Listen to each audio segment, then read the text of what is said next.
Good morning, everybody. Hopefully you're having an outstanding Friday. It's hard to believe it's Friday, man. This week flew by. So let me just jump into it because I know we have a guest that I'm going to introduce here in a minute. But before we jump into that, welcome to Break the Cycle with DSD. I'm your host, Duane. I am not a therapist, nor am I an attorney. Easy for me to say. I'm an individual much like you that's had to develop some tips and techniques throughout an 8 to 9 year experience that I have used to maintain my sanity, that I share with you to help you do the same, help you break the cycle of toxic abuse, repair the relationships or strengthen the relationship with your kids, and basically just get your life back. Remember that only a licensed professional can diagnose an individual with a personality disorder. I always say that because the last thing you want to do is go around start telling everyone that you, through your internet degree, have determined what mental disorder your ex, or personality disorder your ex has, and start throwing that around. It can get you in trouble. It hurts your credibility. Focus on the patterns of behavior, not on diagnosing somebody, especially when you're talking to other people. Obviously, learn about what's going on so you understand it, but don't cross that line. If you want to get the SMS notification of when the show goes live, you can do that by texting DSDLIVE to 844-598-0012, and that'll put you on the SMS list. I'm going to go back over here. If you want to support the channel, you can do so by becoming a channel member. You can do that over by going to youtube.com/dadsurvivingdivorce. Look for the join button, and when you join, you get special emojis, custom badges, all kinds of cool stuff, plus access to member-only events and the member-only Discord. And I'm not sure if we're going to do the phone lines today, so we'll have to double check and see how that goes. But if I do, let me just throw this up here. The numbers is 1-424-373-5483, 1-424-373-5483, or DSD, or 1424-DSD-LIVE. There's also a web interface if you want to try to call in. What we'll do is we'll run through some of this, and if we get to the point where questions, somebody wants to call in, we might do that. Just make sure to ask a question, or if you want to do that, just make sure you tag me, do @DSD in the live chat, and put a Q in there, and then kind of say what you want to do, and we'll either talk about it that way, or if you want to call in, just say you want to call in. And on that, let me introduce, and I forgot to ask to double check how to say her name, Jana Herde, if I'm saying that correctly, and she is a specialist who focuses on reestablishing and rebuilding father-daughter relationships. She does that by leveraging her experience to assist fathers in understanding what their daughters are going through when their relationships have been badly damaged from high conflict divorces, or even from fathers who just want to strengthen it. And just so you know, I wrote that. That wasn't what she gave me. So if I completely butchered that, I apologize. But let's welcome Jana. Am I saying your name correctly? Are you there? Yes, you do. And okay. Yes, I am. Can you hear me? I can. I was a little worried there for a second. No, it's fine. No, you said that. Okay. The last name, I don't really expect anyone to hit it like perfectly, because it's a very German name and it's not easy to pronounce for like anyone who isn't familiar with the German pronunciation, but it's fine. Jana is awesome. And normally people know me by Jana. That's all. And I just want to say for folks who, I know a lot of people on my side are looking for information on YouTube. Your primary platform is actually Instagram. So that's why if people are looking for, she does have a YouTube channel, but that's not really where she focuses most of her social media attention. You'll find her live streams and a lot of her stuff on Instagram. And there's links in the show notes and in the video description to find all that out. So on that, I just wanted to give you a moment just to kind of talk about your experience and how you came to want to make this a field, I guess, that you're working in. So, what got you into this? Well, yes, it's always interesting when people ask that, because it reminds me all the time that it really is a very rare niche to coach in. And I guess it is so because it's very personal, and I couldn't have done that or even, come up with the idea that this is what I really want to do unless I would have this life experience. And I'm actually fatherless myself. I was born in Germany. My family is actually German. But when I was 3, my mom moved with me to Spain. So I spent most of my life in Spain, actually. So I was raised in several languages too. And my father never really was in the picture. Not consistently. Of course, he was there like a few times only. I have only a few memories where I got to spend a few hours with him somewhere. But let's say that I have this abandonment wound that is very typical in fatherless daughters. It was pre-internet times, so there was no Skype, there was no emails. You needed to call. I mean, you know that we needed to call, and it was very expensive to call internationally. We needed to write letters, and if people didn't do that, you were kind of lost. So I grew up not knowing for many years of my childhood and development years where my father was, if he was alive or dead, and wondering why he wasn't interested in me. So I know what it is to have that kind of development where a reliable father figure is actually totally missing, um, to grow up with a single mom and to be in danger, really, and repeating the cycle. That's why I love it when you say breaking cycles, because I became very aware that I was perpetuating a cycle when I started, becoming a mom. And very soon I was divorced, and suddenly I was a single mom. And I thought, my God, I didn't want this. I didn't want to repeat this whole thing. I seem not to be any smarter, or any better than my mom or my grandmother. What is happening? So I decided that, I mean, I was into personal development anyways, but I decided to work very hard on myself to diagnose all my false beliefs and the biased views I had on men, on fathers due to my upbringing, so I could help myself and my daughter so she can grow up differently. And once I became a coach, I was a few years in, and I said, well, there is still something I think I could give to people, and I haven't really found it. So then I got in touch with a professional who would help me find my special, let's say, issue to help people with. And it was actually the fatherlessness issue and the relationship between dads and daughters, the reconnecting, the rebuilding of the whole relationship. And I came up with, let's say, at least 40% of the material I today use by seeing what my father, my biological father, was never able to do or to learn or to help me do or us do. So now I can help other fathers do it. That's outstanding. I mean, there's so many, I guess there's so many resources for women. There's not as many for men. So to have that perspective is really needed. And I like what you said about taking a moment and realizing, holy crap, there's this pattern repeating. And if you don't do something to change it, you're just going to basically create the next stage of that. I mean, that's phenomenal. I'm really glad you're doing that. Actually, there's a question that just came up that actually I was going to ask anyways, but I'll go ahead and grab this one from T Solo that says, question: how do I handle my ex constantly telling my daughter that the dad, don't understand girls and she shouldn't be with me with problems, or come to him with problems? And I've actually experienced that myself. So how would you help? What advice would you have on that? That's a really interesting question. It's always very difficult to give advice in a way that you could easily take it and apply it like one-on-one, because I don't know enough about you.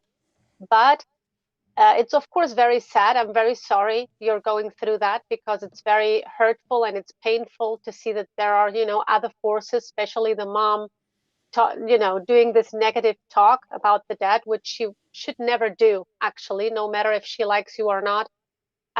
Children's business should be children's business. She should be allowed to love you and to come to you with everything. And the mom should keep it to herself, of course, if she doesn't like you or feels angry about you. This shouldn't be your daughter's business. What I think is that, of course, if your daughter and her mom are very close, um, and she lives with her most of the time, of course, it's always very delicate to tell your daughter, like, no, what mommy's saying is not true, or everything your mom says isn't true, because you don't want to do the same and communicate to your daughter that you think negatively about the mom, because the mom is an authority figure, and I guess, she needs to be able to confide in her mom too, which makes it very difficult because you don't want to harm something that somehow your daughter needs to work. If she needs to live there, she needs to survive there, so to speak. I think it always helps to give your daughter clarity with actions, because children see the actions even more than what you say. And if your daughter says, look, mommy says you don't understand girls, you can say, well, I don't know why mommy says that, because I think I understand you very well. You're my daughter, and daddies can know their daughters very well.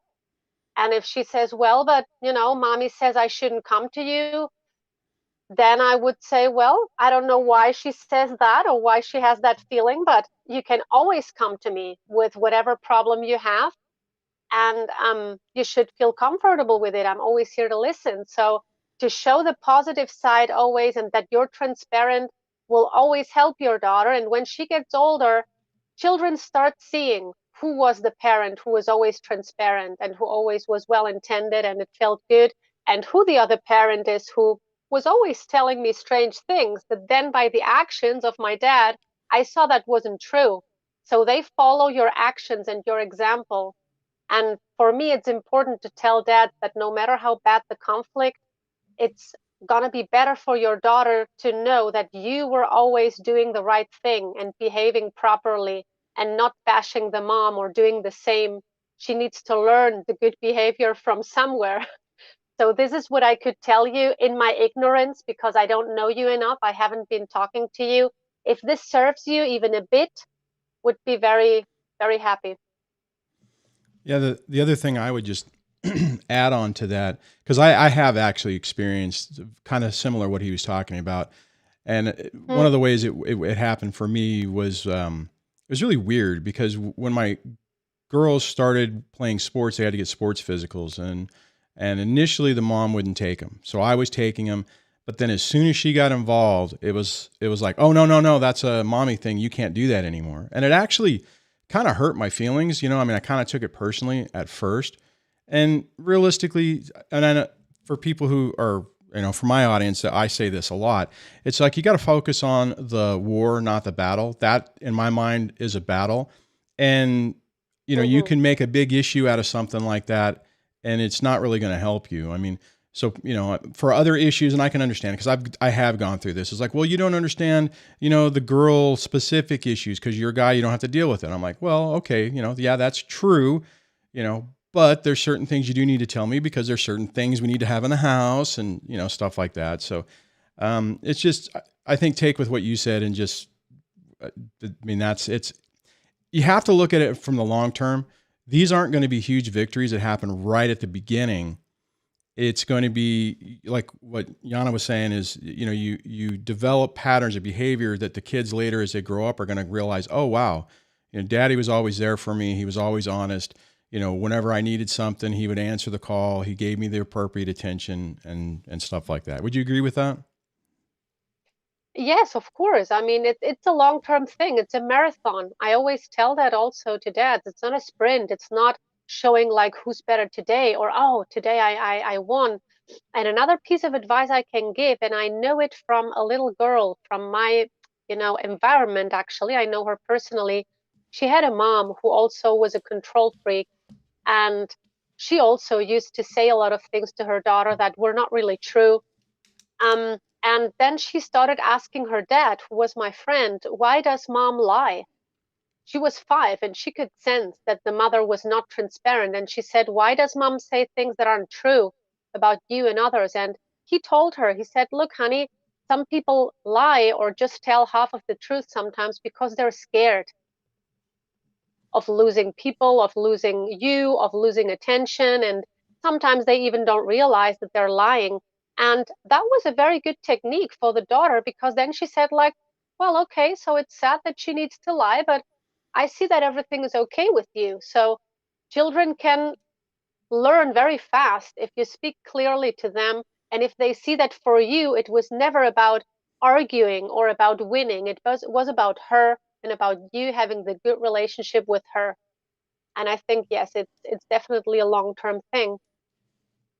So let me ask you this. And this is, I mean, heck, I would like to know the answer to this too, is what are girls looking for from their fathers? You know, especially in this environment, whenever, Mm, you know, you have a toxic relationship that's falling apart and, you know, the dad was there every day and now isn't for whatever reason. I mean, what would a father need to know to better understand their daughter going through that? mm. Um, I guess it's a little bit some stuff that daughters want from their dads, I think is universal to pretty much all daughters. And then it depends on if the dad is still there in some way or if he's totally absent or gone for long periods of time. Then some other needs can come with that that are not common for all daughters. Um, the things that are universal, I would say the girls, of course, want to feel loved by dad. They want to be seen. They want to know that they're good, that daddy likes them as the girls and people that they are. And they want to feel protected also. They want to know that dad, got their backs and is going to step in and defend them. They might not even know that consciously, but that's what daughters, feel good with, knowing that dad is there to protect them from, from whatever. And also, of course, they want to feel and know that they're accepted and respected. And I know that many little girls maybe wouldn't say that if you ask them, what do you want from your daddy? Maybe they wouldn't word it like this and say, I want him to respect me, but they feel very hurt if they feel disrespected by their father, or if they already see that he disrespects the mother. Then they of course know that they might not be respected as well, because they model what they see and they absorb what they see their parents do. So I think these are a few very important aspects, and they need attention, because that's what happens when you're fatherless like me.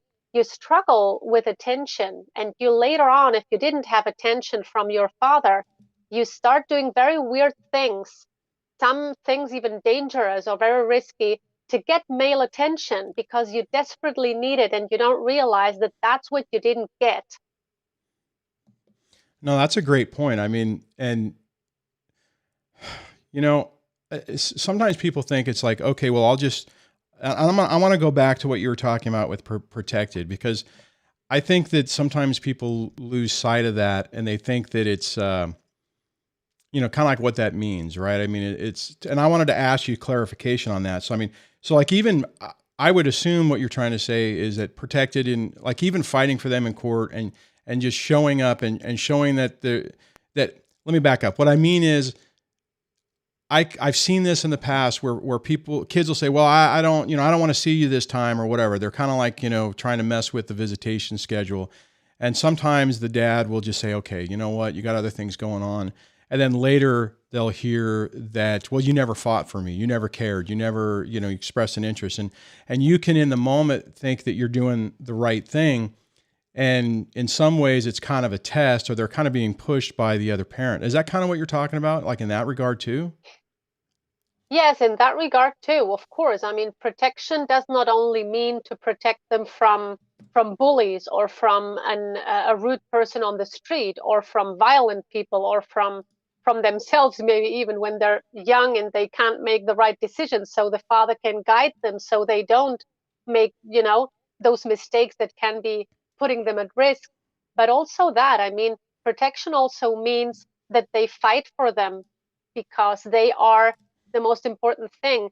And I actually had this issue with a client of mine today, that we were having our one-on-one conversation. And he said to me, he didn't use the word fight, but he said, well, Jana, I think sometimes I wasn't assertive enough and I wasn't actually acting in a way that he said, I need to rethink what kind of a father I want to be and be way more assertive and assume my role with more security, because my daughter, otherwise she gets insecure and she gets mixed messages. And he was asking me like, am I right? And I said, yes, she needs a father to have her back. And that means also he needs to show that he's strong, and he will not, you know, put up with certain things because she's too young and she can't make certain decisions. So sometimes you also need to decide for her. So all of this conversation when, oh, the daughter doesn't want to visit her dad, or no, she just doesn't want to go, this still baffles me every time I hear it, because I mean, I'm divorced too. I know how it is to feel angry and to not co-parent well for a certain time, maybe because things are difficult. But if your child has to go to school or to the ballet or piano training that you're paying or stuff like that, you make them go. You don't listen to them all the time when they're 12 or 14 and say, oh, but I don't feel like going today. So why do you let them decide that they're not going to spend the time with their father when that's one of the most essential parts in their development? And if a daughter is angry, like, no, I don't want to see you today, you always need to think where that comes from. Of course, well, let's put it this way. I know you know this, but many people are not that aware. A child doesn't have a fully developed brain till age, last research shows age 21. And the brain develops from bottom to top. And the last part to develop is the prefrontal cortex here. And if you look it up on Wikipedia, it's a great description they have on there. I looked that up. The prefrontal cortex is in charge of making decisions, of measuring risk and consequences, of measuring how social interaction will work depending on what they say, what they do. And those are all these things that when you see teenagers, you think, oh my God, how can they not get that this is dangerous? Or how can they answer this way to me? Do they not see how it makes me feel? No, they can't. They're not capable. So even if you have a daughter that is really mature for her age and people notice her for that, she isn't capable of making certain decisions or in acting in ways that are rational. So a father can't take it always that seriously. And like you mentioned before, that personal. If a daughter says, but I don't want to see you and I'm angry and don't want to do this now, she will need you to show a lot of strength. Like, look, you're not capable of doing this now. I'm going to take the pressure off and just decide it for you. And you want to be angry for a few hours maybe, but I don't mind because I'm interested in your ultimate well-being. And that's also part of the protection. Does Uh, this make any sense? yeah, no, actually, it really does. And I just want to, I can throw out a little example, not so much with the kids not wanting to see me, but I had one who got into sports early, was doing soccer, did it for a couple of years, and on the third year, she decided she wanted to do it. And then once it started, it's like, well, now I don't. And I'm like, no, you committed. You said yes, you're going to go. You don't get to just say, no, I'm not going to go, just because you're bored with it or whatever. And I think that the thing is that kids, when we hold firm on things and provide structure, that also makes them feel safe, right? It's like, oh, okay, this person really does care. They do Yes. pay attention. They do want me to do what's right. And, even if they push back, and I struggle with this because I would hold firm, they would get angry, and then it would be, very incredibly stressful to say the least. And then things would calm down. Yeah. So I'm going to look. There was a couple other comments. I need to see if I can find it real quick. There was Okay. one. I'm not sure if I'll have to read it to you. I don't think you'll be able to see it.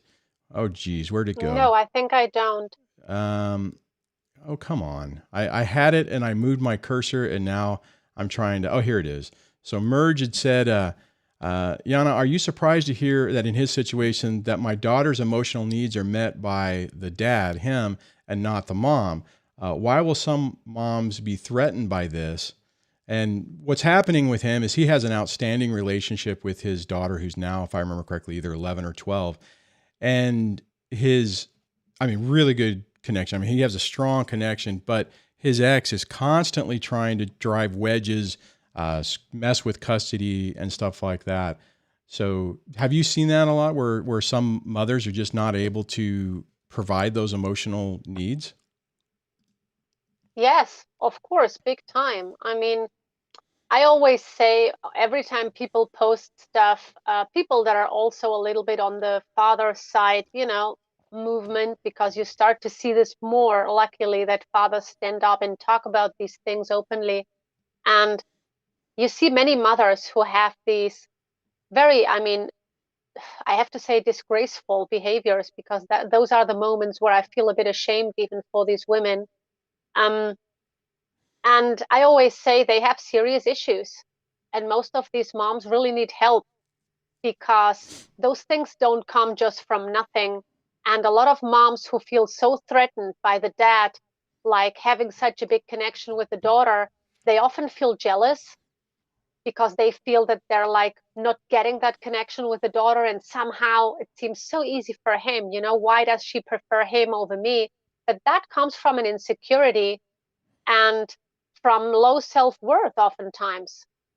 Because if you're a person who's fulfilled and who knows her worth and who has a life, life by design, and has activities to enjoy and people that love her, and then you don't need approval all the time, like from your kid, or to see, oh yeah, look, I'm such a good mother and I have such a good connection with my daughter. I mean, what is wrong about that her daughter has a great connection with that? You shouldn't have a problem with that. You should celebrate it, because many daughters don't. So I always say they have issues with themselves, and they often would need support and therapy or self-work to see where that comes from. And I have to say, many mothers who struggle with these things had bad father-daughter relationships as well, or didn't Yeah. have a father at all, or really have problems with attention. This is a very, simple way to put it. The same as you, I'm not a therapist, although I always happen to be friends with many people who are in that field. And my mother was trained in children's psychology and stuff like that as well. So I heard that in my home so much. And I saw her also sometimes being flooded in other things, not in this. I mean, she would have loved us to have better relationships with our dads. Well, my sister had a dad she had a relationship with, I didn't. So I really think they have issues, and it's very difficult to do when the reactions of the mom are always, not pleasurable at all, to say the least. But sometimes we need to really think of them in terms of, well, I'm sorry you cannot enjoy me having this connection with my daughter. What's wrong with you? Like Yeah. sometimes we only Yeah. can wish them better, that they find it in themselves not to feel threatened by that there is something in them that is missing. I had a guest the other day, or a therapist, who we were talking about this and preparing for the holidays, and how toxic people or narcissistic people will ruin things because they can't experience it. And I could see how this ties in with that, because if they're unable to have Mm, that relationship and they're jealous of it, then they obviously want to destroy it because it's hitting a triggered point on them. I did want to jump yes. into another. This is a really good question from T Solo. He says, how do I give a teenager their space, but at the same time show them we want to be involved in their life? And I get this question Mm, quite a bit. I mean, once kids get to a certain age, they start trying to set their own boundaries and stuff. And whenever you're limited with time, you know, so what I've actually got this question a lot. So what's your take on this? yeah, I hope I do well. Because I always have my very personal way of explaining things, maybe because English is not my first language. So forgive me if it sometimes sounds a little bit messy or freestyle. Um, yeah, teenagers. I mean, like I mentioned, the not fully developed brain, we always need to take that into account, that maybe they might not get what we want them to get, like right away. Um, I think open communication is very important. So we need to really sit down with a daughter and say, look, maybe take the stiff seriousness out of it, make it more playful, and maybe when you're doing something together and you're relaxed and she's receptive, there you can say, look, I was thinking about something. I've heard from that family, they have kids your age, and they always wanted to respect their privacy so much that they didn't engage in the conversations with them anymore. They didn't know what they were doing anymore. And in the end, it escalated in problems. And the children then said, well, but you were never there. And they said, well, we thought we didn't want us to be there. So I don't want to have those kind of sad misunderstandings with you. I would like us to always be able to communicate. And at the same time, I know you're a little bit more grown up now, and I want you to have your privacy, which is very important that you know what privacy is. And I need to respect it, and I want to do that. So if they say, please, can you close the door now? I want to do something in my room alone. Of course, yes. But, at this time, I would like you to come outside because we're going to do this. And then you're the one deciding what you're going to do. So we give the teenagers far too many choices nowadays, and it often is too much. So it gives them even more calm, like in spirit, and it relaxes them and takes pressure off their shoulders if you don't let them or expect them to be able to decide every single thing. So when they're at dad's or at mom's or whatever, the adult is the one, of course, having a plan about what to do today. So of course, that's another point. You need to have things you want to do with your teenagers so they get used to you doing things with them. It's very bad if a teenager starts being super bored and wandering around, and they start playing computer games 10 hours a day, not because they're addicted, because they were bored and they didn't see you interested in doing anything with them. This actually happens, and the parents are astonished when you tell them, like, look, I asked your child, and he said, well, I'm actually bored, and my father doesn't do anything with me. He watches TV. So, of course, we need to talk to them, to know them, and see how we can best connect and be very honest with them that this is important to us. It's interesting you say that, because I remember a conversation I had, and this was with my son, but still, it kind of dovetails with what you're saying. I remember early on, whenever we were moved into this house, didn't have a TV, didn't have an Xbox, we didn't have anything. And I remember having a conversation with him, and he said, I can't remember what the details were, but it was something along the lines of that, well, I'm bored at mom's house, but I'm not bored at your house. Cause it was kind of like, well, why are you calm here? Or something was different. I'm trying to remember. I don't remember the details, but it was really shocking to me, cause I was like, wait a minute, I have nothing. All I can give you is my time and my attention. You have all the board games, you have the computer games, you have, the Xbox, you have all this stuff, and you're bored. But I think that's a great example of what you just said, because it actually was shocking to me, because I felt like I was, we didn't have all those other things so that they would be bored with me, but they weren't. No, they're not bored that easily if you give them an environment where they can maybe be bored for an instant and look at what would I actually like to do right now. And sometimes they want to cook something, or they want to help you do something in the home, or teenagers actually should be engaged way more in day-to-day activities with the parents. So look at 60 years ago, the father said, oh, I'm going to repair the car, just come with me, you're going to hold the tools for me, or you're going to look if somebody comes along, maybe the neighbor wants to help. And it was a thing that you were included in day-to-day activities, and that's why you learned about life, you learned some skills, you were spending time with your dad or your mom, and it was expected as a natural thing that you take part in that. Today it's like, no, this is adults' activities, and children need their own activities all the time. Yes, it's true, when they play with kids, let them play with kids, don't get involved all the time, but they need to know also that they're included in your life. You're not all day doing your work, then you come home, they come from school, and then you do your thing, he does his thing, and then it's like, okay, what can we do together? So we need to plan something, maybe it even costs money. So now we have expenses to do something, and the children often don't appreciate that more just because it's an outdoor, fancy, expensive thing. They would be fine doing something with you in the home. That means sharing that time and giving them undivided attention. That's very important. And actually, the data and figures and research on that always shows the same, no matter in what culture. It's not only the West, no matter in what culture and what social strata. Children who spend time with their parents this way, day to day, really normal, they are better socially adjusted and don't have that much, attention problems, self-esteem problems, whatever. And they're better in socializing with people also, because they don't watch TV all day. They're not parented by Facebook all day. Nothing against social media. I use it, but the thing is, I mean, I have never in my life bought a television. I really never have, because I was in an apartment, or that it already was there, so I used it. But I haven't bought one in my life. So last time I moved into an apartment where we had a TV, it was my ex-husband's TV. Once he moved out, the TV was gone, and I purposely never bought another one.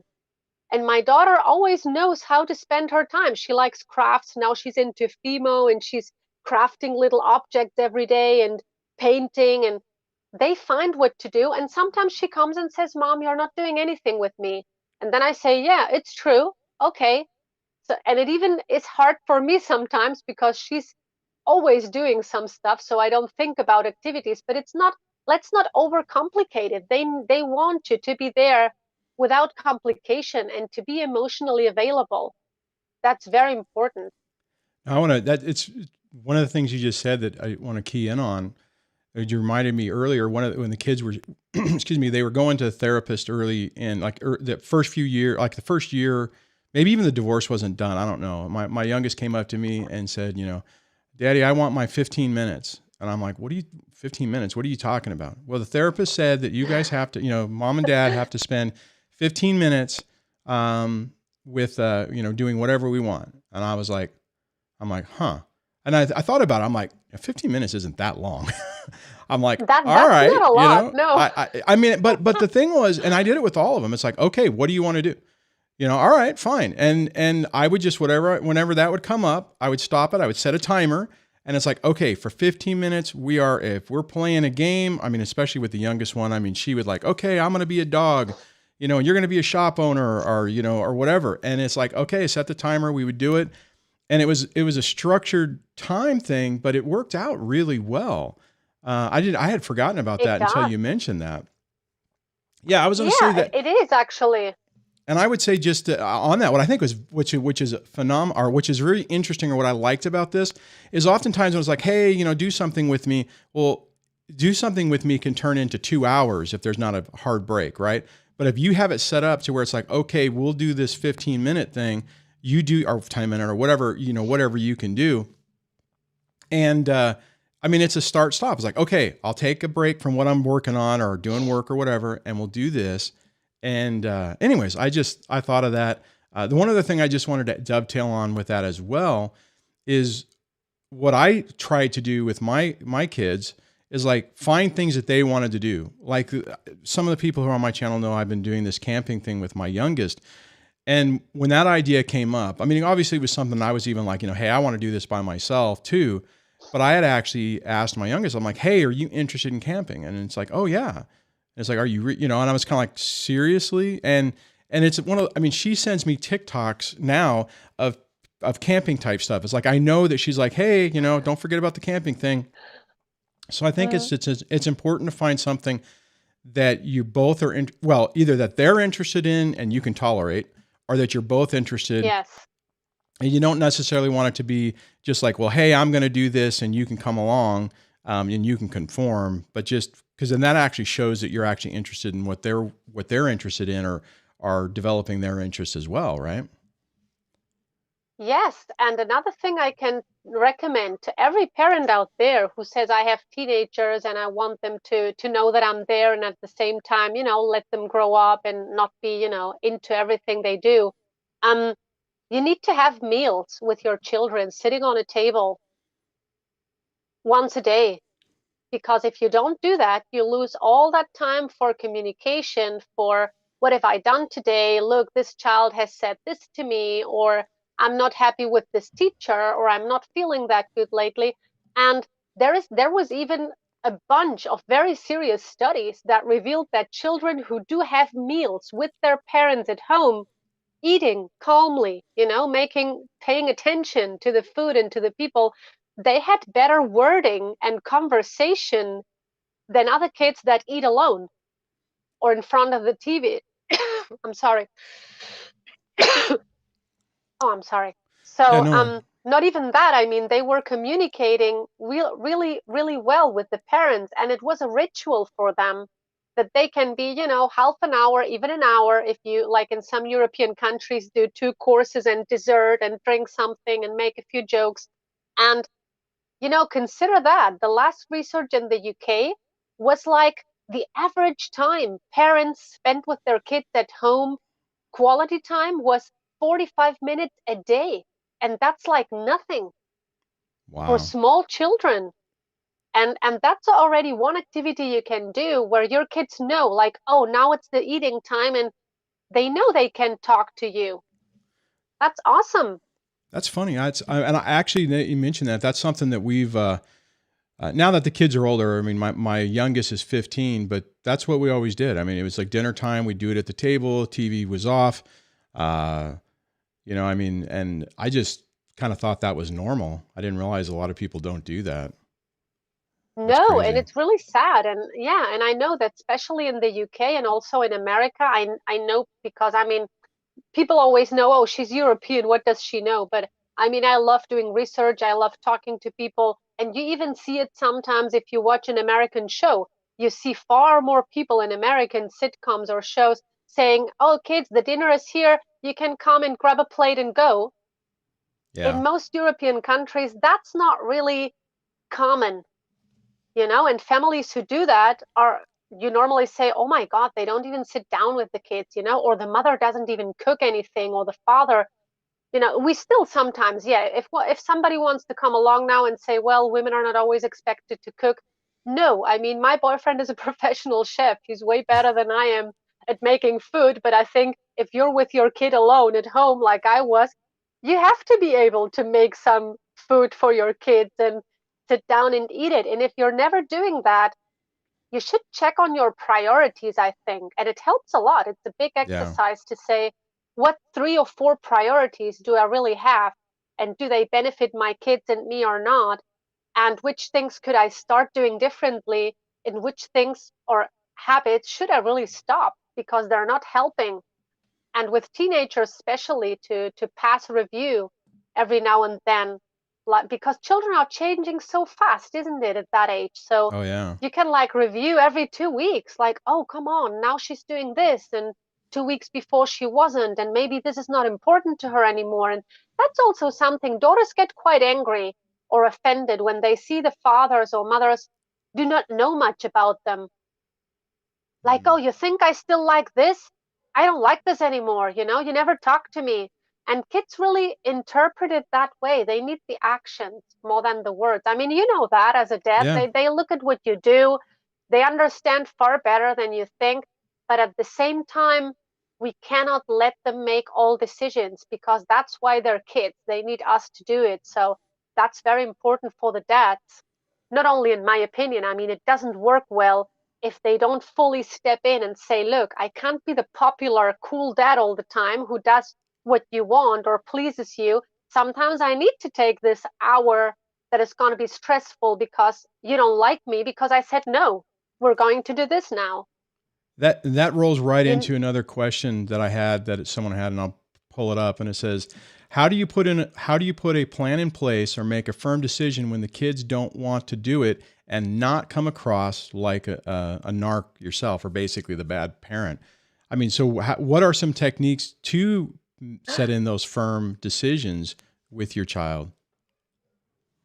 um, well, I guess it's difficult if you've not always done it like that your children are not used to you maybe following through or being super assertive.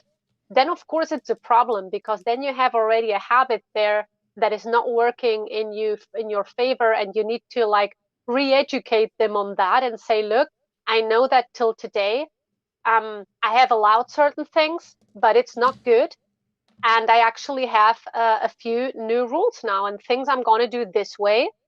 And you need to stick to those rules because I'm the adult. I need to take care of you guys. So there's things I'm not going to let you decide. And if they say, well, but I don't want to do what you want, just stay really calm and say, look, I don't really care if you like everything I decide. It's normal that children sometimes don't agree with what parents decide, but that's part of this life, that you're not going to like everything I do.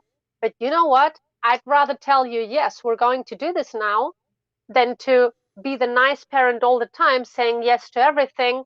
And later we have more problems because you weren't used to follow anything, or to Yeah. do something maybe for a few minutes that isn't that comfortable, and then you get to like things. This is how you get to like new things, by sometimes sticking to a role the parents make. And first of all, if you're afraid of being the bad parent, you've lost already. It's That's a not being a bad parent. It's not being cool all the time. You don't need to be a friend to your kids all the time, so you have like a fan club in the home. Honestly, you need to be the parent that they see will do everything, even if it's uncomfortable or making him look bad, to ensure that they have a good development and that they're well adjusted and prepared for the next stage of life. So I would talk very openly. I mean, my daughter is super stubborn. She always knew what she wanted. You can't fool her with anything. She's 11. She's terribly smart. She was at 2 already. I mean, at 2, if she said, "Mom, are we going to pick the blue flowers tomorrow?" And I said, "Oh, yes."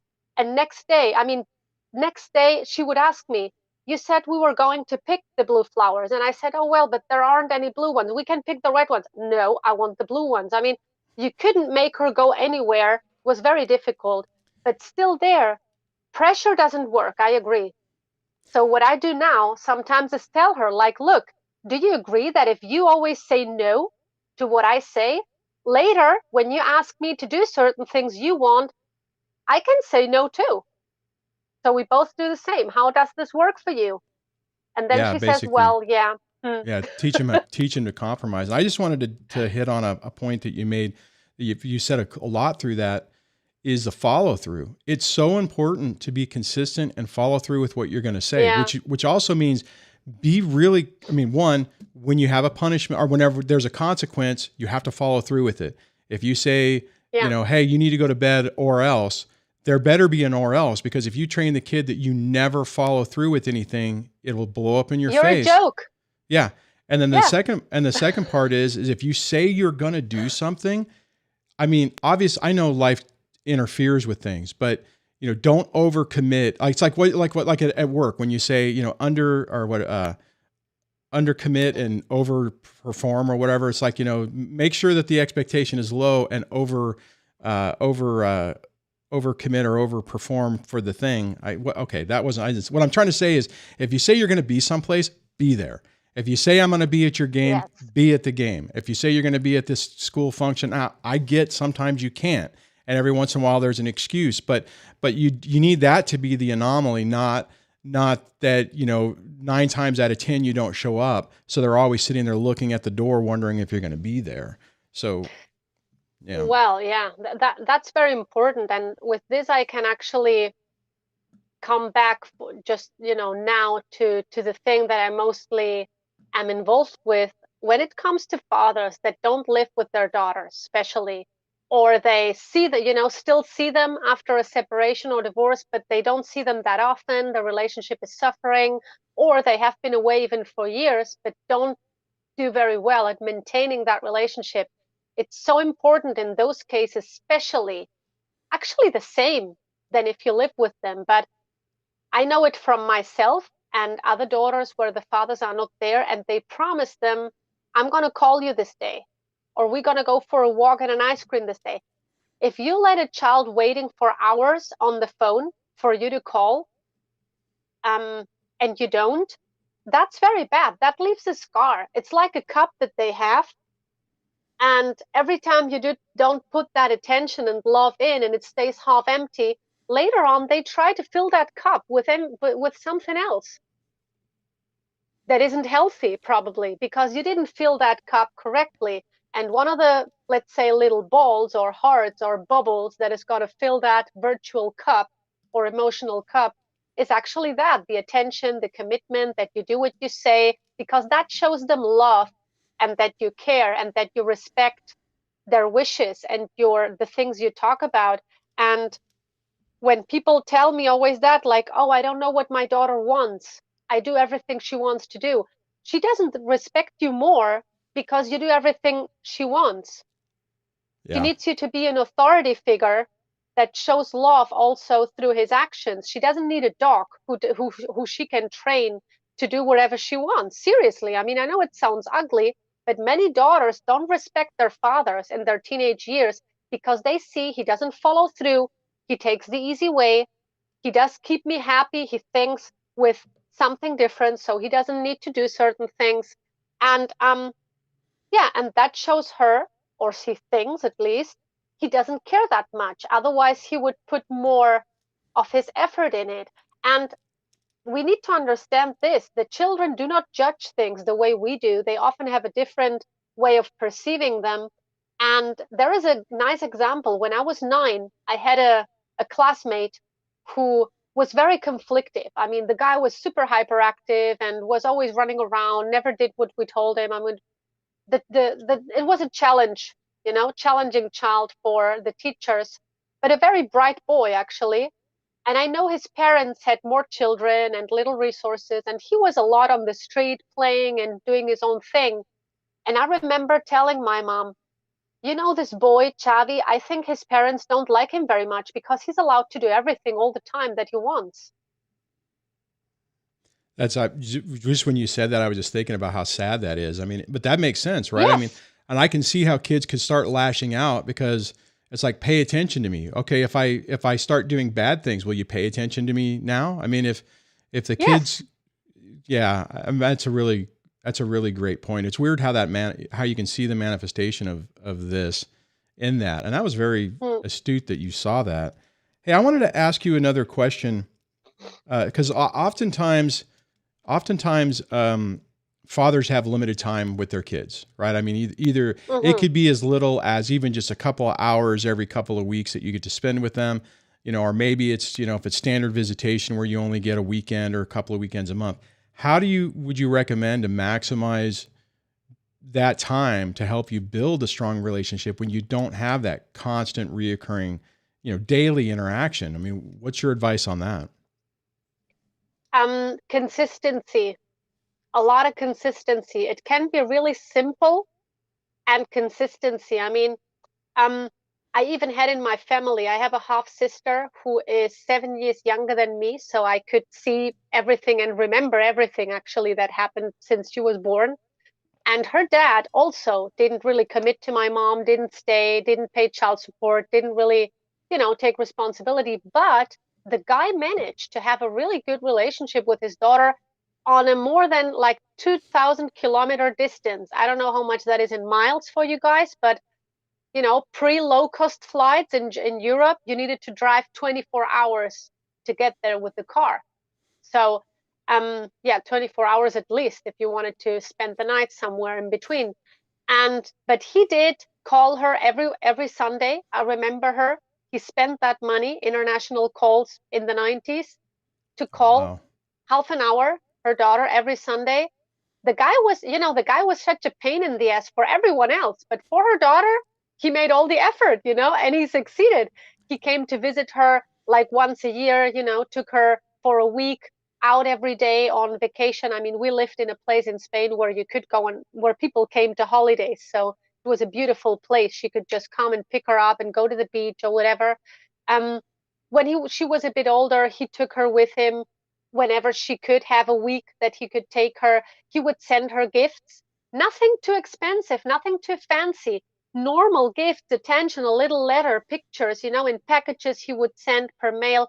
And I remember seeing those packages, and I was never getting any from my dad, but she was getting some. And I saw the difference that it made for her, that her dad was some way always present and the guy wasn't there. So the thing is, you can do it. You need something simple that you can stick to all the time. So I'm not a fan of people who say, oh, I only see my daughter a weekend every month, so that weekend I need to do like everything. And the kids end up being super stressed out. Then the fathers feel bad because the daughter didn't like all the activities that he spent so much time organizing and paying for it. Your kids don't need money to show love. They don't need it. Money doesn't parent and love your kids. It just gives security, mobility, but that's really pretty much it. But because otherwise, poor parents, how could they be good parents if it's all about gifts and fancy activities? It's not that way. So install her those values that I love you and I show you by being there always as much as I can. We have our rituals. Kids love rituals. and consistency. It's that simple. So stick to those things. Don't make up complicated things or schedules you cannot follow through again for a long Yeah. time, because it's her life and children see the immediate thing. They cannot look 6 months forward. So do things you can stick to, and don't make it about money, about looking very good that weekend because now she's here, I need to do everything. No, you don't need to. She just wants you to pay attention to her. So don't invite a girlfriend that maybe she doesn't know. Don't make her go to places where you will be busy all the time. But of course, yeah, include her in stuff maybe where there is more people where she can, be also with you. But that's, I think, very important. Like consistency, things you can do, you can show that you're committed, that's non-negotiable, those things we do. And it doesn't need to be extraordinary. Kids don't need extraordinary. I want to Really add it. don't. Yeah, they don't. That's a great point. One of the things I want to just bring up, and I was going to actually, someone asked this, and I was going to ask this myself, and basically say until a dumb parent keeps the gift from the kid. So, what about in situations where, because that happens a lot, right? Especially with a toxic ex, you'll send that gift, and it'll either come back to you, or the parent will never give it to the child. What would you recommend in a situation when you have another parent who's actively trying to destroy that relationship? And I think in your regard, what you're talking about is somebody who's actually encouraging or does want a relationship. What can you do whenever you have somebody who's actively fighting against you? Yeah, those are let's say, the most severe cases that I have. Whenever I have a father that I help actively in a coaching agreement, um, if they deal with this kind of alienation and abusive and negative behavior, it's one of the most severe scenarios and very hard sometimes to go through that. Also for me, because I, of course, want to help improvement. Um, well, I don't want anyone to misinterpret this now, because again, I cannot talk for 100% of those dads who have that trouble, but always it helps to go up to a bird perspective, because often you cannot do that as the father who's struggling. It's very difficult to get a bird perspective. Try to go up and say, well, which things can I do that can work right now, and which things don't make sense right now because it's only disappointment, because they obviously don't work. And if they're out of my control because I can't make that package reach my daughter, then I need to change the approach or not send the package at all for now and look for a different option. It always depends. If they live very far away and you need the mail to send things, or FedEx, or UPS, or whatever it is in there where you live, of course you cannot control if the mother is going to keep it or send it back. I don't know how things work if you have a custody or visitation arrangement, some kind of arrangement where you maybe can go the legal way and say, look, this is for my daughter, and it's actually, just a gift. I don't put anything dangerous in it. How can we make her actually give her those gifts? I know it maybe sounds stupid to you guys when you say, oh my God, I've tried it all and she just doesn't. If it just doesn't work, then maybe for now you don't need to send anything, because it's a nice thing, but your daughter will not love you any less just because you don't send packages, because they're not going to get there. You can try calls. What if the wife doesn't, or the ex-wife doesn't let me call? I know it's very difficult if the other parent, the mom, blocks everything.